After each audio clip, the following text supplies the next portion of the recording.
Hello guys welcome back to my another blog. तो तुम्हारा केमन आछो? आशा करी सकलेই ভালো আছো। আজকে দুপুর থেকে ব্লগটা শুরু করছি। দুপুরে দেখি বাবা আইসক্রিম এনেছে আমাদের সবার জন্য। তো আইসক্রিমটা খেয়ে নিলাম, তারপর স্নান করে পুজোটা কমপ্লিট করে নিয়েছি। হ্যাঁ, পুজোটা সেরে নিয়েছে। আর আসনে দেখো কতগুলো ফুল ফুটে রয়েছে। তো আজকে সকাল সকাল ফুল পেরে নিয়েছিলাম, তার জন্য এতগুলো ফুল দেখছো তোমরা। অন্য সময় পাওয়া যায় না, অনেক দিন পাওয়া যায় না, কারণ মানুষের সকালে ঘুম থেকে উঠেই দেখে আমাদের ফুল বাগানের ফুলগুলো চুরি করে নিয়ে গিয়েছে। তো আজকে কেউ নেয়নি, তার জন্য এতগুলো ফুল দেখছো। প্রতিদিনই আমাদের এতগুলো ফুলই ফুটে। তো তারপর স্নান করে স্নান করে পুজো তো দিয়ে নিলাম। পুজো দিয়ে আমি বসে গেলাম আর্ট করার জন্য। আর গতকাল থেকে আমি আর্ট করছি, মানে কলকা প্র্যাকটিসটা করছি। ভাবলাম যে কলকার হাতটা ক্লিয়ার করি। তো দেখো আমি কলকা প্র্যাকটিস করছি, কেমন হয়েছে তোমরা অবশ্যই কমেন্ট সেকশানে বলো। আর তারপর হয়ে গিয়েছি সন্ধ্যার সময় বসে গিয়েছিলাম কলকা আরেকটু প্র্যাকটিস করার জন্য। সন্ধ্যা হয়ে গিয়েছে, কারণ আমি ঘুমিয়ে টুমিয়ে তারপর আবার ব্লগটা করছি। আর তার মধ্যেই চলে গিয়েছিল কারেন্ট। পুজোটা দিয়ে এসে বসে গেলাম, রেস্ট না চেঞ্জ করি বসে গেলাম আর্ট করার জন্য। দেখো আমি একটা বিনা না, এটার নাম বলতে গেলে কি বলবো, সরস্বতী মার হাতে থাকে বিনাই মনে হয়। তো এটার মধ্যে একটু কলকা ডিজাইনটা করলাম। তো দেখো কেমন হয়েছে। যদি ভালো লেগে থাকে অবশ্যই কমেন্ট সেকশানে বলো। আর তারপর চলে গেলাম রান্নাঘরে চিড়া ভাজার জন্য। মা বললো যে গতকাল যে চিড়া ভাজা করেছিলে সেটা খুব টেস্টি হয়েছিল, আজকেও কর। ওদের জন্য আজকে একটু চিড়া ভাজা করে নিলাম। আর দেখো চিড়া ভাজাগুলো কি সুন্দর হয়েছে আর খুব টেস্ট হয়েছিল। তারপর মা এসে বললো যে আমি একটু চা করে নিই, চিড়া ভাজার সঙ্গে চা খেতে খুব টেস্ট।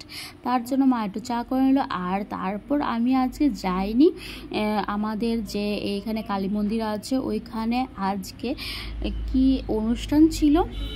তো আমি আমার মামাতো ভাইকে বললাম, সাগরকে বললাম আমাকে একটা ভিডিও করে এনে দে, আমি এটা শেয়ার করব সবাইকে। তো ও আমাকে ভিডিওটা করে দিয়েছে। দেখো আমি মিস করেছি অনেকগুলো জিনিস।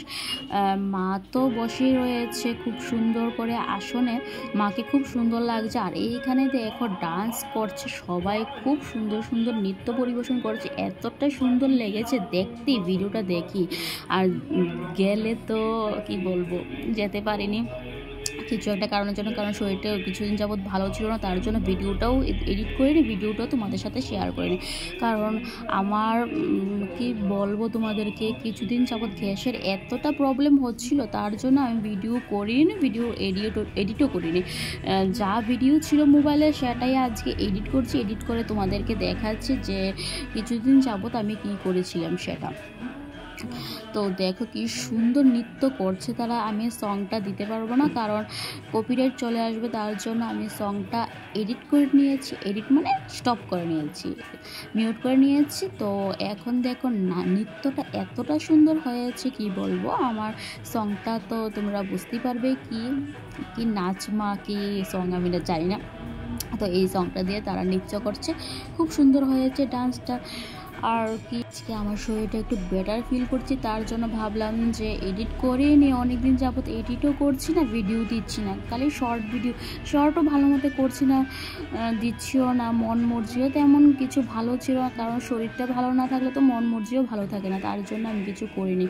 তো এখন এডিট করলাম, এডিট করতে বসে দেখলাম এত সুন্দর সুন্দর ভিডিও কি বলবো। আর আমি সেই দিন যাইনি, অনেক কিছু মিস করে ফেলেছি। আর এখন কিন্তু মা রান্না করছে, আমি এসে বসে এডিট করছি। আমাকে বলেছিল যে রান্না করতে আস, আমি বললাম যে না আজকে এডিট করি, অনেকদিন যাবত এডিটটা করা হয়নি, তার জন্য ভাবলাম যে এডিট করি তোমাদের সাথে শেয়ার করার জন্য। আর রান্নাটা তো পরেও হতে পারবে, তার জন্য এসে গেলাম যে এডিট করার জন্য বসে গেলাম। আর জানো কি হয়েছে, আমার কোনো কাজকর্মই নেই এই মান্থে কোনো কাজকর্মই পেলাম না, ঠাকুর জানে কি হবে। ভেবেছিলাম যে ঘুরতে যাব, কিন্তু ওয়েদারের কারণে ঘোরাটা আর হচ্ছে না। তারপর কি করব, ভিডিওটা তো তোমাদের সাথে শেয়ার করে ফেললাম। আর দেখো আমি এখানে বসিয়ে দিলাম একটু আলুর কি বানিয়েছি, এই আলুর বিরিয়ানি বানিয়েছিলাম। তো একটু খেয়ে নিলাম, একটু আমি খাই না, আমার বোন খেয়েছে। রাতের বেলা ঘুমিয়েছিলাম। আবার নেক্সট ব্লগে তোমাদের সাথে দেখা হবে। আজকের জন্য বাই বাই।